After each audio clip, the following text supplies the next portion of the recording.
Welcome to the Linen Suit and Plastic Tie podcast. This is the podcast where we dissect and analyze the power of storytelling and learn how to harness this magical skill to supercharge our everyday lives. I'm Gaurav. And I'm Kevin. Hey, so this is part 2 of our amazing conversation with the amazing expert storyteller, John Bucher. This guy literally got his doctorate in mythology and storytelling. He's dedicated his life to making people better storytellers, and we are so excited to dive deep with him. We made this 2 parts so we can get really deep and geek out on storytelling with him, and this is part 2 of that episode.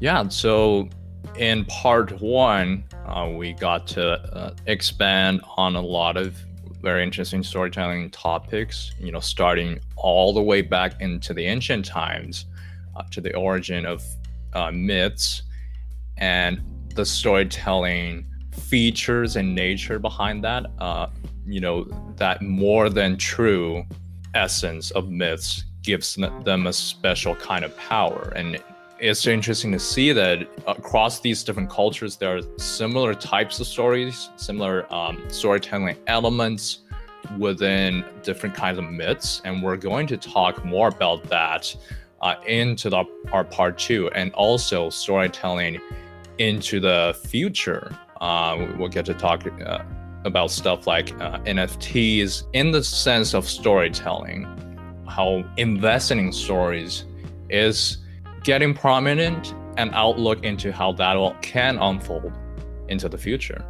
This is an amazing part 2 with John Bucher. If you haven't listened to part 1, highly recommend you go back, listen to that part first, and then, so why don't we dive back in with John? On your website, which I also love, tellingabetterstory.com. That's one of the best website names I've ever heard. You said that our old stories are not working anymore. Yeah. We need a new story. We need a better story. Yeah. So can you explain that to us a little bit? So, I guess, what are old stories to begin with, and why aren't they working anymore? And why do we need, something new and something better? That's a great question. And I'm so glad you asked, because it really does connect with, my passion. I'll give you an example of a story that has been with us for a long time and is not working anymore.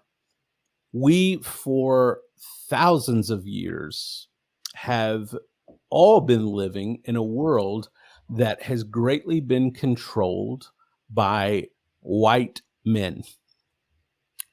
That has been an accepted narrative for a long, long time. And every other culture in the United States has had an opportunity and has taken an opportunity to redefine their story in the United States. So, for example, in the last century, we saw great strides with women redefining their own story, and everything from gaining, rights that men had for a long period of time, to the women's liberation movement in the 70s, up through the Me Too movement. Most recently, we've seen women take control of their story and redefine themselves. We've seen this happen with the African American community. The narratives that surrounded the African American community for years were defined by white people. And it was a terrible story that was told. And African Americans took their story, redefined their story, and now tell a much different and a much better story about who they are in this world. I would say the same is true, and perhaps even most recently, for the LGBTQ community, in that they've taken their story and they have redefined that story and represented that story in a way that has redefined how they operate and are seen in the world. I believe that white men now must step up, and I am a white man myself. White men must now step up and redefine their story and tell a better story about who they are. And this is not work that should be left to anyone else. It is responsibility of white men such as myself to step into culture and to tell a better story about who we could be. And it's going to involve us not centering ourselves in the story right away, because that has been part of the problem, is that white men have centered themselves in the global story. So I believe one of the things that white men can do right now to begin to tell a better story is actually by listening and by observing and listening the voices of others and decentering themselves in stories. So that's just one example. Because I am a white male, I feel I can, speak to that story that's not working anymore. But I'll give you one other quick example, just so we don't make it about race and gender identities solely. The issue that we're seeing right now in the midst of COVID, of having trouble getting people to return to work, and many workers not wanting to come back to work. I think people have grown tired of the narrative that capitalism has offered in the United States. And that's not to say we're going to completely throw capitalism out the window, but I think this idea of treating people poorly, and that work being such a large consuming part of every aspect of our lives, and having no meaning for most people, and that most of the wealth produced through work going to a small number of people at the top, that story is not working anymore. And we need a better story. Last summer, with the George Floyd protests, we saw the old story of the police harshly treating people of color. We saw that story rejected and thrown out, and saying, no, we need a better story. These are just a few examples of stories in our culture that are not working anymore, and that we're demanding better stories around. Does that make sense? Yeah, I think that makes so much sense, because it's kind of something we've been talking about a lot on the show, is that idea that storytelling and stories is often siloed to, when people first think about it, to like the movies or television, and all of that's really important in how we see the world. But storytelling is everywhere. Storytelling is the news we read. Storytelling is the news we say, the communications, the conversations. It's so much also about listening as it is telling. And it's something we're learning a lot about. The first thing you can do in storytelling, in telling your story, is listening, hearing about the people around you, how you're affecting the people around you. And it's why, not only does representation matter so much in the writers' rooms, but it matters in the executive offices and in the news reporting and in every aspect of life, so we can just get a much richer understanding of everyone else's stories as well as our own. That's really well said. And I think when we listen and hear the stories of others, there's this process that happens inside of us. And I like to think of it as like alchemy. It produces something that is completely unexpected. We talk about this sometimes in storytelling circles, that a good story is 1 + 1 = 3. The elements come together and they form something more powerful in the product than the ingredients that went into them. There's something magic about storytelling. There's something very alchemical about storytelling, that transformation is produced. Transformation comes forward.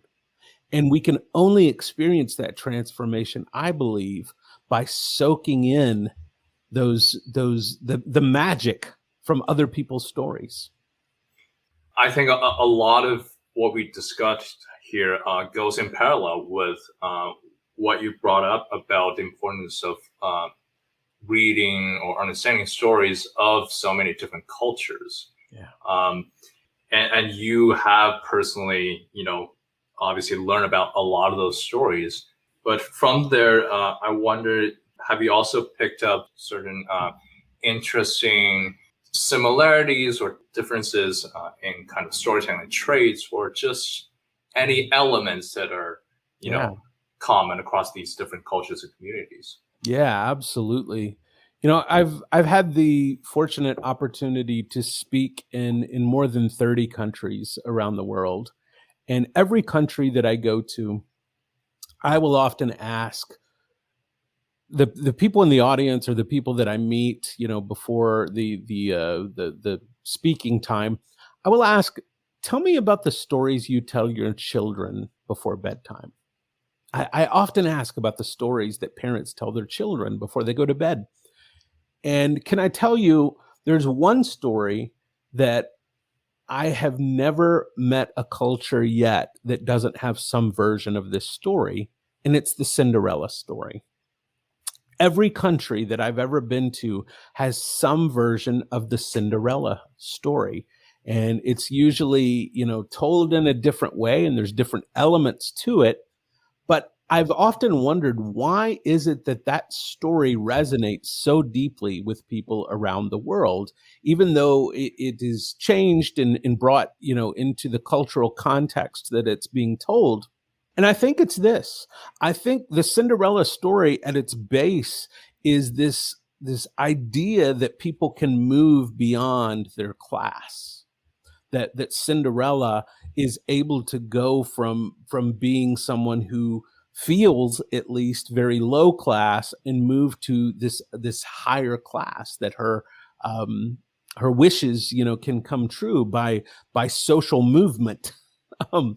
And I think that really resonates with people around the world. We want to believe that we could finish this race further than where we began. It is the wish of parents in every culture that their children would be able to accomplish more than they did.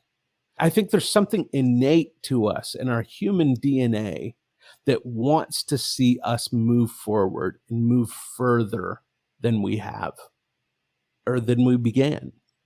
So this is one thing that I see, or elements of this Cinderella, fairy tale. But I'll bring one other thing that I've seen to the table. I am always struck by story motifs about home. So many stories are about just trying to get back home. When we look at classic stories like the Iliad and the Odyssey, the Odyssey is just a story about Odysseus just trying to get back home, after the war. In our modern era, look at stories like The Wizard of Oz that have had such profound impact on culture. It's a story about a girl who's swept away to Oz, and what's her entire journey and goal in that story? Just trying to get back home. Look at other popular movies like Back to the Future, a story about a boy who gets in a DeLorean and goes to the past, and what is he trying to do? He's just trying to get back home. Even E.T., the extraterrestrial, it's a story about trying to get an alien back home. So often we tell these grand, great stories about home, what it means to go home, what it means to get back home. And I think home is an archetypal idea that is inside of every person and that causes us to want to return to something deep within ourselves. Home, I think, is a symbol for who we really are when we can be our most true selves. And I think all of us have a great interest in getting back to that, returning to that. Throughout the day, I'm forced to put on 1,000 different masks and be 1,000 different people. But I think at the end of the day, I just want to come back and be my true self. I just want to return home. And I think there's something about stories that involve home that cause us on an unconscious level to connect deeply because we have a similar desire inside of ourselves. Now, there's a lot of theorists that have theorized about this. Carl Jung, the famous psychologist, suggested that there was a collective unconscious among all people that was drawing us and causing us to move in these similar patterns. Joseph Campbell, the mythologist, took Carl Jung's idea about the collective unconscious and took it a step further and said this is perhaps even why we tell similar stories from culture to culture. And in Joseph Campbell's famous book, The Hero with 1,000 Faces, released in 1949, Campbell suggested that we saw elements of so many of the same stories all over the world. He tried to maybe explain why, but he never was able to come up with a good reason why this was the case. Some believe, again, in Carl Jung's idea of a collective unconscious. Some believe there's something in the pattern of DNA in human beings. Some believe we just don't know, that there's some mystical answer to that. Some believe the answer is completely in science and biology. We have a lot of different answers to that question, but while we don't know exactly why, we do know that human beings tend to tell similar stories all over the world amongst people that have never met each other and never experienced each other's culture. Now, I will say, guys, this is changing a great deal right now because of online culture. We're all becoming this global culture that constantly experiences each other's stories. So I'm curious to see what 1,000 years in the future stories will be like as we begin to emerge into a global culture. Yeah, that's really fascinating. I find that so interesting, the idea of how different societies build and grow totally separately, especially as we go way far in the past when totally different parts of the world and they have similar stories, similar connections. Because, we truly believe, at some level that storytelling is the universal language. It's how we connect, it's the emotional appeal. And we talked a lot about, ancient storytellers and kind of the old school storytelling. And it's funny, we were talking about technology a little bit. One of the weirdest forms of storytelling I'm seeing right now comes in the form of NFTs. Yeah. I don't know how much you followed non-fungible. I'm very involved with crypto culture and NFTs, and I own a few NFTs myself. And yes, I firmly believe that. Tell me where you see storytelling in NFTs. All right, so I find this so interesting because we've had like fintech people on the show, and we talk a lot about the idea of investing in stories. And yeah, I also own a few NFTs. I just bought some of, because Marvel is now minting their comic books on NFTs, so I bought a few of those. And it's funny because some of these digital comic books that you've been able to buy digitally for years or read online are now worth thousands of dollars because Marvel verified it. Because Marvel minted the comic on the blockchain, it is now worth thousands and thousands of dollars. And it's just so fascinating, this NFT culture, because it's about that pixie dust. It's about that story. This was verified. And the story is what's worth it, because I can get the JPEG or I can get the digital comic, but the verification on the blockchain, that's the fascinating part. Yes, absolutely. Absolutely. And this I think, blockchain technology will have an impact on storytelling. And storytelling will have an impact on blockchain technology. They will impact each other.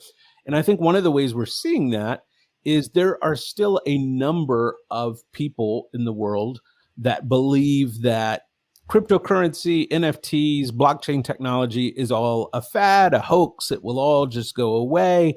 And that's the story they believe about these things. There are other groups of people like ourselves that believe there's a great future in these things. And so we're telling a different story about what NFTs are and what cryptocurrency is and blockchain technology. And I think this is what's interesting is the group who tells the most compelling story usually wins. And I believe the group that's telling the story about what NFTs are, I think they tell a more compelling story than those who are naysayers that just dismiss it. My brother is an avid comic collector, and his Ark of the Covenant, his holy grail, he's always trying to get his hands on are issues of Phantom Stranger from the Golden Age. So Golden Age Phantom Strangers are very rare. Even to buy a coverless copy, that's all torn up on eBay, it's still very expensive. It's usually thousands of dollars just because they're very rare. There were only a few issues that come from the Golden Age. Most of Phantom Stranger comes from the Silver Age or later. But my brother just wants to read those copies of Golden Age Phantom Stranger comics. I think besides having the story that it is, has DC or Marvel stamp of approval on them. The other thing NFTs are going to allow us to do, in the same way that after Napster made MP3s a mess in the world, Apple came along and said, look, we're going to sell these in a way that now you can have access to all the music in the world. You're going to have to pay something for it, but we're going to organize it, and we're going to create a distribution system that allows you to experience all the music ever created.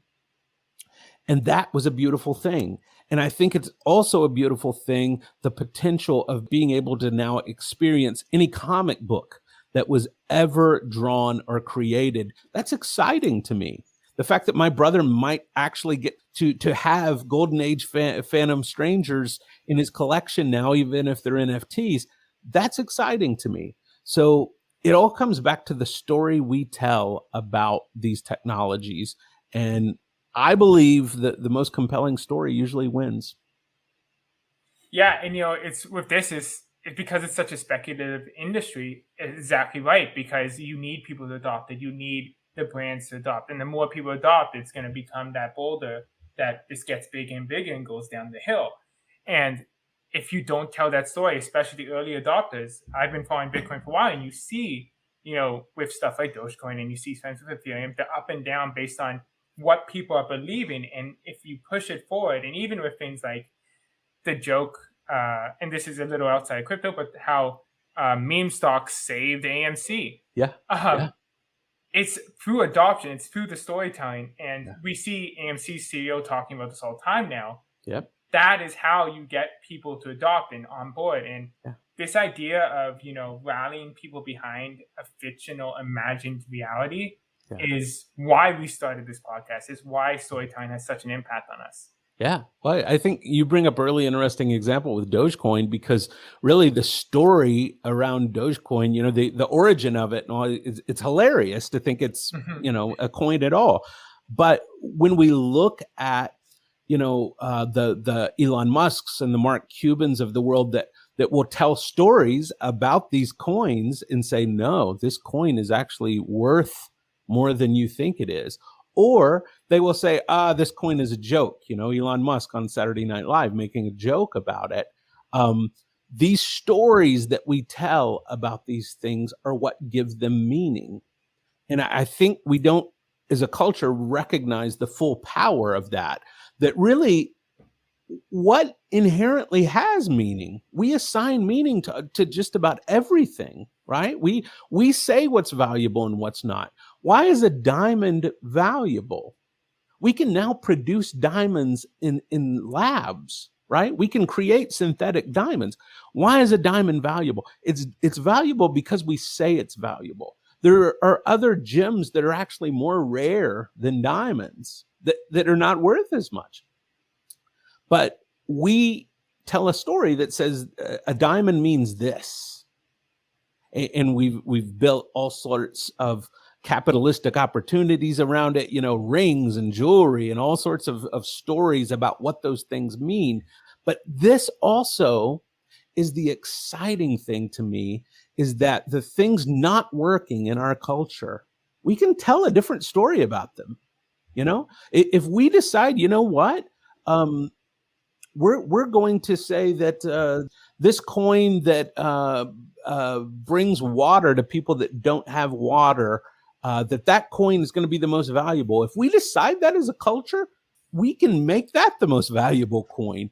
We get to choose, and our choices, based on the stories we believe and the stories that we tell, create the reality around us.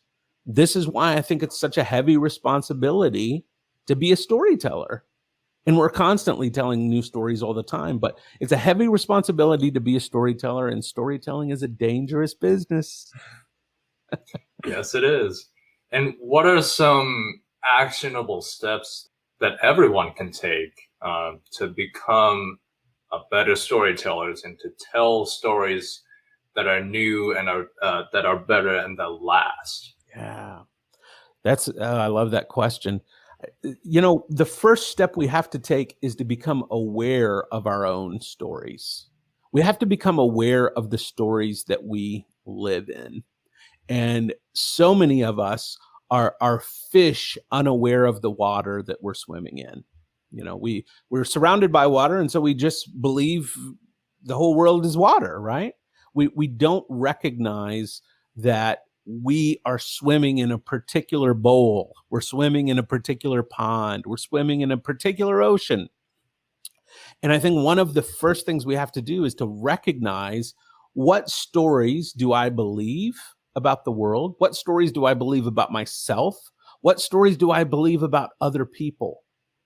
Being able to define the stories that we have and we believe and that we've embraced, that's the first step to telling better stories. We have to have a accurate and honest appraisal of where we are now. The next step, I believe, then, is to listen. Listen to stories outside of our circle.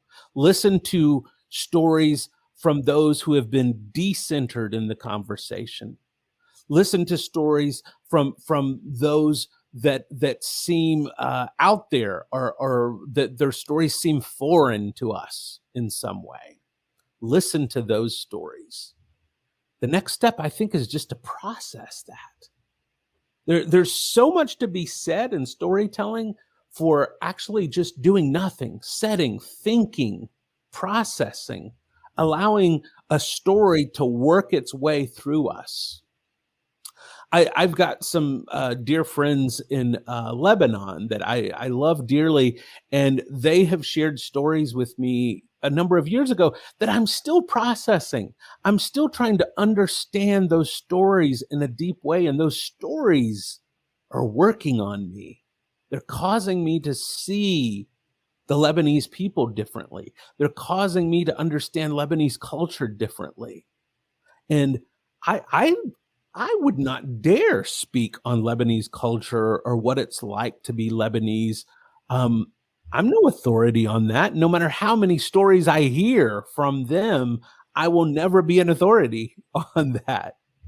But hearing the stories of my Lebanese friends, it changes the way I see the world, and it changes the story that I tell. It changes the stories I tell. So I think so much of good storytelling occurs in all these processes before we ever open our mouth or touch our pen to paper or put our fingers on a keyboard. So much of good storytelling occurs before we ever do any of that. Good storytelling happens in the heart and in the mind. And when it has fully cooked and baked within inside of us, we let it out through our words, through our keyboards, through our phones. We release it then. So I believe that is what we all can do better, is listening to marginalized voices, listening to those who have been decentered. But also, can I end that statement with this? I think we also live in a world that is quick to shame people. And I don't find shaming people to be an effective tool for change or telling better stories in the world. I don't find that people respond well to shame. Everyone needs to feel like they're a good person. This is part of our psychological and mental health. In shaming each other, I don't feel like is the most skillful way to move forward as a culture or in telling a better story. There's a wonderful, wonderful TED Talk that a woman gave recently about not calling people out, but calling them in, inviting people into the conversation, inviting people into a better story. And that's what I want my work to be about. There's a time and a place to call people out, don't get me wrong. But if that becomes our default and that becomes all we're able to do, I don't know if we're going to create a better world for everyone. I think inviting people into a better story, inviting everyone into a better story, that is what I want my life to be about.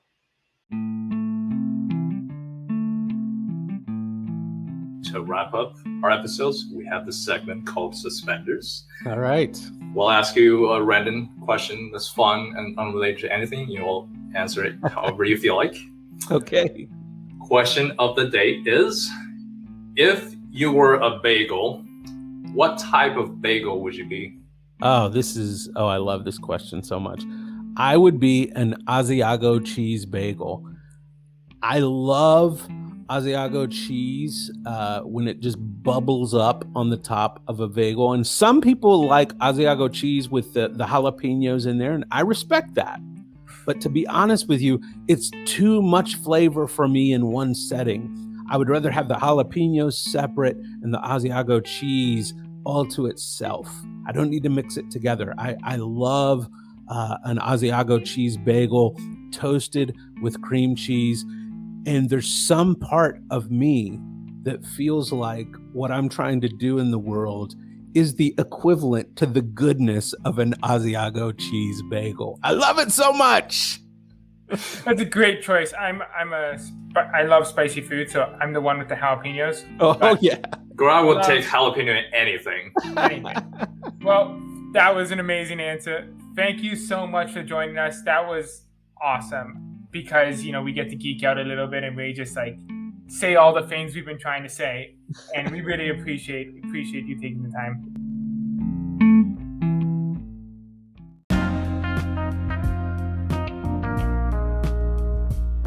Welcome back to Top Hat. This is the part of the episode where we dissect and analyze some of the key learnings we got from this week's expert storyteller. And this week was the continuation and conclusion of our conversation with the amazing mythologist, John Bucher. Let's dive right into some of the learnings from part 2. And I think the first key learning was this idea of storytelling is about, it's kind of told by the winners. It's kind of told by the groups that can tell the most persuasive stories. And it's something we're seeing with NFTs a lot right now, is that the better the storytelling techniques and the better the way NFTs allow us to tell stories, the more people get involved. And the more people get involved, the more mass adoption and the more prolific NFTs come. And it's kind of fascinating because there's a lot of people say it's a flash in the pan. And a lot of people who say it's the next big technology, it's the next big internet, it's Web 3.0. And in the end, it's going to depend so much more on who can tell the most persuasive story.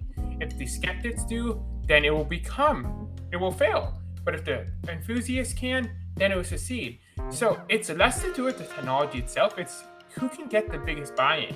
And that's one of the most important parts of storytelling, is the idea that it is essential to getting buy-in for anything. Who lives, who dies, who tells a story, as sung in Hamilton. It's such an interesting thing to think about. And another interesting thing to think about, I think, is where, we talked about the consistent or common motifs or themes across stories in different cultures. For example, the motif of going home, it has been retold so many times. Even some of the more modern ones like Back to the Future, E.T., where we mask it with like this futuristic or outer space elements, but it just ends up being the idea of going home, which is a very human story that has been told countless times in history across so many different cultures, right? And it's just interesting to see that we end up telling, the same kind of themes over and over again because they're so important to us. Yeah, and it's interesting because as we talk about these classic stories and we talk about how storytelling is told by the winners or the most popular or the people in power, or stories are told by the powerful, right? We talk about why do we need new stories? And this is because for a long time, there's been marginalized groups whose stories haven't been told as prolifically as they should be, whose stories have been told by people in power. And it's a reminder, something we talked about a lot in this episode, it's a reminder of why we need more representation in media, in the writer's room, in the executive offices. Because this gives people the power to tell their own story and to tell it correctly, authentically, and much deeper. So it's a reminder of not only how powerful storytelling is and how important it is to have a represented and diverse group of storytellers to tell this story. I think this is the kind of the general learning from both parts, and from storytelling as a whole and our episode John as a whole. This idea of how powerful storytelling as a tool is, how important it is we understand and respect it, that power, and how important it is that we do it correctly and authentically, so the right stories are being told and that are doing good in the world. Yeah, and that's going to do it. This has been another great episode of the Linen Suit and Plastic Tie podcast. Thank you so much to John Bucher, who dedicated a lot of time to dive into so many different interesting topics with us. We'll see you next time. Thanks, everyone.